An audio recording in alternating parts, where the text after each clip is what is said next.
embarrassment in the future.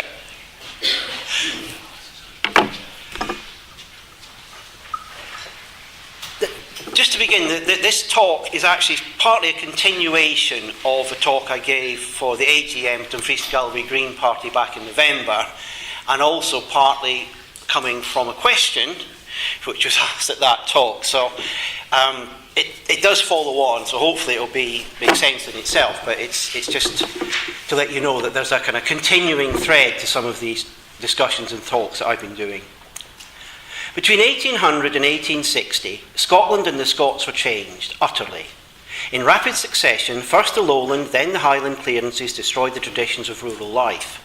Then an industrial revolution concentrated the dispossessed in new urban centres where they were joined by successive waves of desperately impoverished Irish people.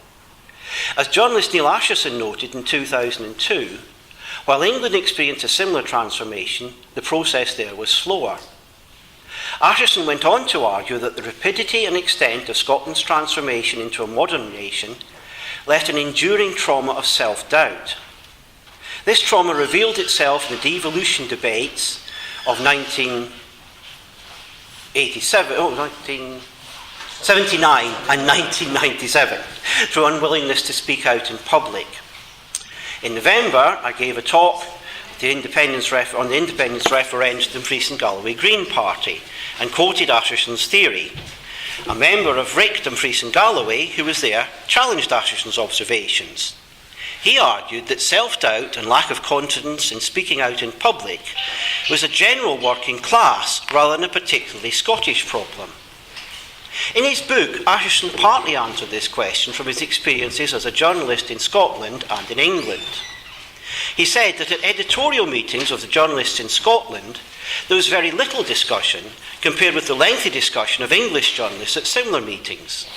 The implication being that even middle-class Scots are less confident at expressing their views in public than equivalent middle-class English people.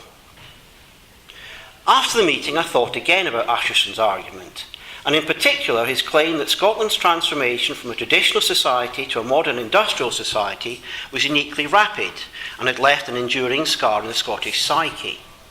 Firstly, as Asherson correctly noted, the process of agricultural change in England was more long drawn out than in Scotland. 2 centuries before the Highland clearances, Thomas More claimed that your sheep that were wont to be so meek and tame and so small eaters, now, as I heard say, become so great devourers and so wild that they eat up and swallow down the very men themselves. They consume, destroy, and devour whole fields, houses, and cities. And certain abbots leave no ground for tillage. They enclose all into pasture. They throw down houses. They pluck down towns and leave nothing standing, but only the church to be made into a sheep house. And that's from Utopia, Book 1. Secondly, although Scotland was partly affected by the first phase of the Industrial Revolution, the mechanisation of cotton spinning which turned Manchester into a boom town, Scotland's iron and coal industries did not achieve take-off until after 1830. It was only once James Neilson's hot blast allowed the use of raw coal that Scottish pig iron became cheaper than English and Welsh pig iron. This led to the ultra-rapid growth of the iron industry in Lanarkshire and Ayrshire, which in turn drove the expansion of the coal mining and railways. Cheap iron and later steel in turn stimulated the growth of steamship building on the Clyde and locomotive building in Glasgow and Kilmarnock. It was this second phase of the Industrial Revolution, concentrated between 1830 and 1850, which transformed Scotland into an industrial and urban nation. Other parts of the then United Kingdom of Great Britain and Ireland were also transformed by the Industrial Revolution, which later spread to Europe, the USA, and Japan. Wherever the Industrial Revolution took root, a new class of capitalists emerged with the new industrial proletariat, the working class. The critical question then becomes, are there any features of the Scottish experience of industrialisation which marks it out as exceptional? For example, Wales is a smaller country than Scotland, yet also developed similar iron and coal industries. However, the development of the South Wales iron industry occurred over a longer time scale, so already by 1830, the iron industry dominated the Welsh economy. In northeast England, the coal industry had been shipping coal to London since the 17th century. On a smaller scale, the West Cumberland coal industry supplied Dublin with coal from the 17th century through the 18th century. The economy of the Black Country in the West Midlands had been based on coal and iron since the early 18th century. The only English region to undergo a rapid expansion of the iron industry in the 19th century was the area around Middlesbrough after 1850, but this was a very localised development. England is also a larger country than Scotland, with a larger population. So while the Industrial Revolution pushed the economic centre of gravity northwards in England, London in the south remained the largest city, as well as being the imperial capital. In England, there was no equivalent to the concentration of population in an industrial region as there was in Scotland and Wales. However, the Welsh experience of industrialisation differed from that of the Scots. Welsh iron mainly supplied the English market, while Scottish iron, either directly through exports of pig iron or indirectly through shipbuilding and locomotive building, relied on the global market. The reliance of Scotland's heavy engineering industries on exports made the Scottish economy very sensitive to fluctuations in trade. The cycle of boom and bust continually disrupted the lives of the workers and their families. This in turn led to industrial conflict as the workers tried to hang on to the good wages paid in times of boom against wage cuts in times of bust. The iron and coal masters responded by employing unskilled Irish workers, thus creating and exploiting religious and ethnic divisions within the workers' communities. At the same time, skilled Scots workers began to emigrate to the USA and the white colonies. To summarise then, by the middle of the 19th century, Scotland was an industrial nation and more than half of all Scots lived in working class communities in west central Scotland. Although the Victorian industries which created those communities are gone, the concentration of Scotland's population in the central lowlands remains a significant feature of Scottish life. This suggests it's possible to rephrase Asherson's observation to say something like, as a result of Scotland's experience of rapid social change and industrialisation, many aspects of Scotland's recent history are similar to the recent history of English and Welsh working class communities. Part of this similarity includes self-doubt and lack of confidence in public debates. Our problem now is that the No campaign, with the help of the BBC, the ITV, Scottish and British press, are doing their worst to generate fear, doubt and uncertainty. Project Fear, as they laughingly call themselves, are effectively engaged in psychological warfare against the Scottish psyche. It reminds me of a famous quote from the Vietnam War. In order to save the village, we had to destroy it.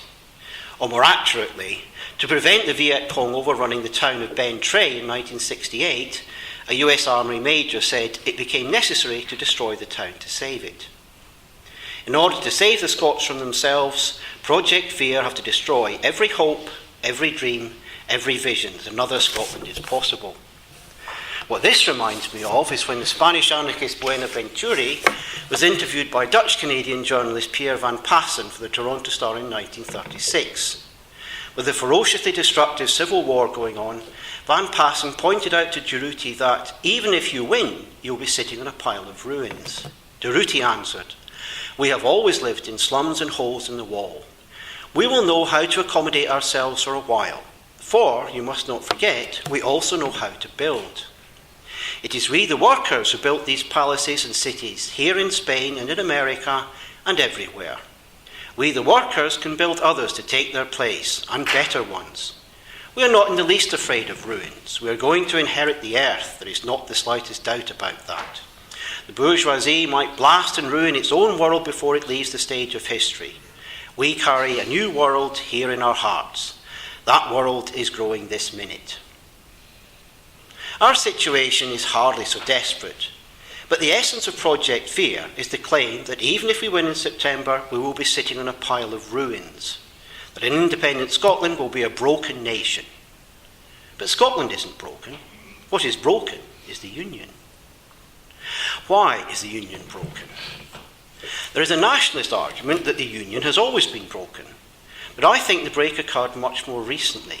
It happened after John Major won the 1992 election. when the Labour Party became convinced that to gain power it would have to betray the aspirations of its working class voters in Scotland, South Wales and in the industrial regions of England and shift to the right. There's a parallel here between Labour's problems in the 1980s and 90s with the problems faced by the Yes campaign today. Just as the Yes campaign are struggling to get their positive message across in face of a blizzard of scare stories, so Labour were faced with trying to get their message across in the face of an overwhelmingly hostile right-wing media. Labour blinked first and rebranded themselves as Tony Blair's big business-friendly New Labour. This was symbolised in 1995 when New Labour dropped Clause 4 of the British Labour Party's constitution.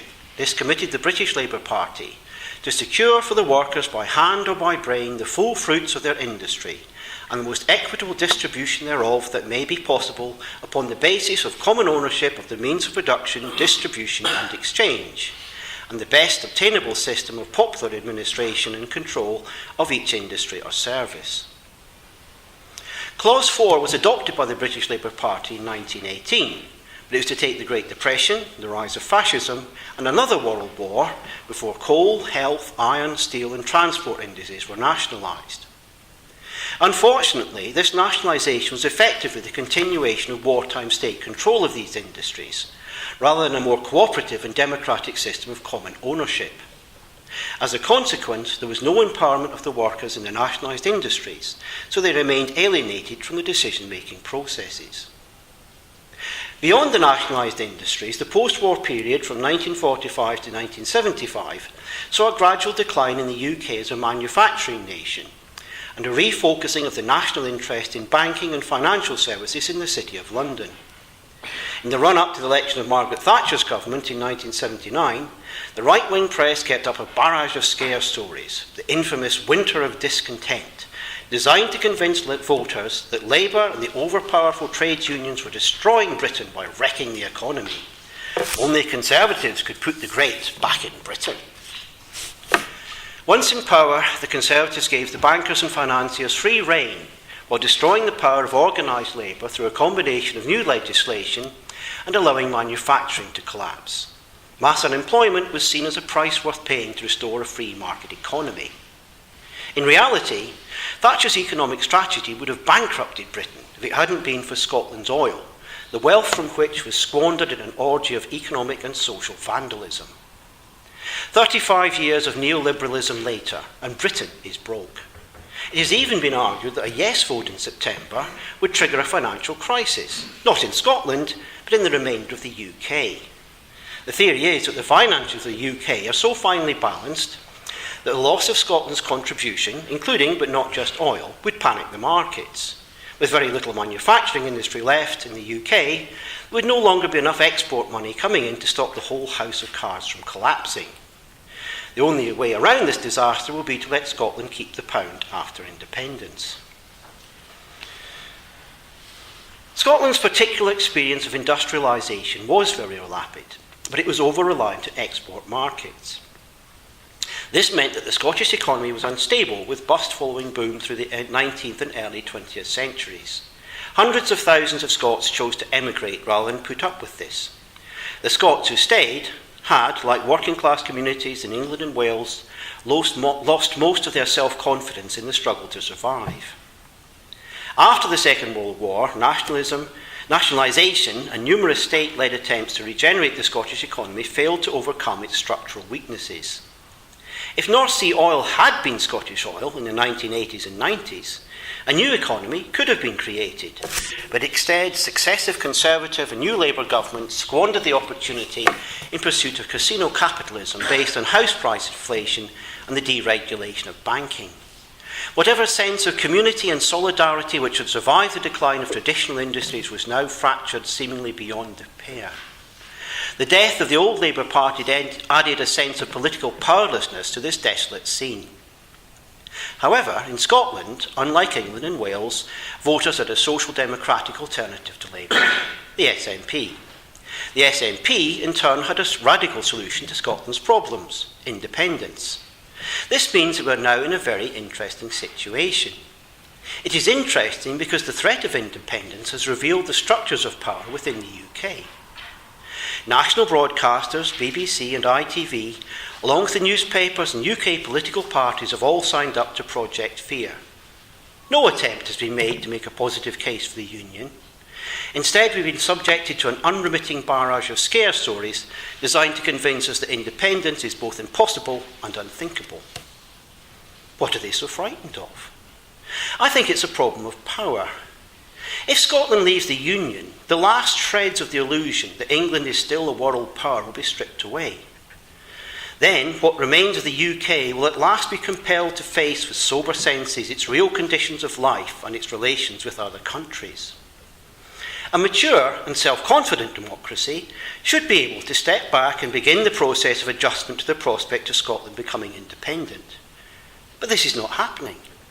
Instead, there is a profound and absolute refusal to even begin to think about this possible future.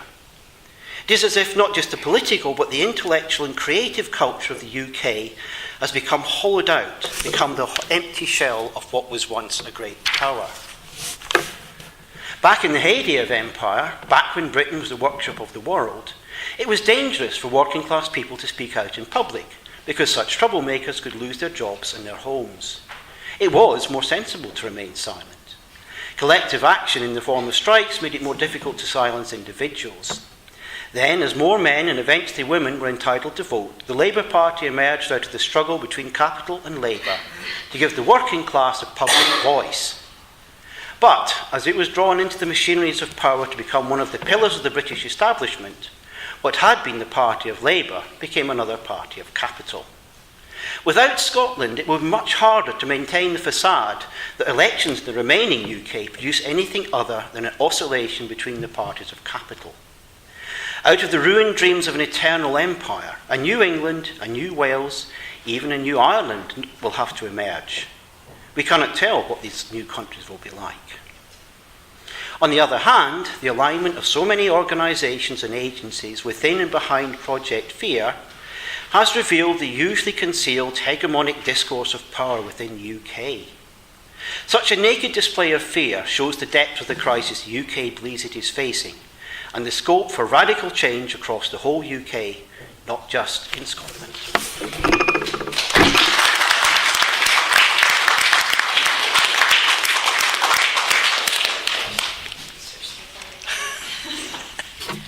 Turn the pad around. Can you turn it around so you can hear everyone?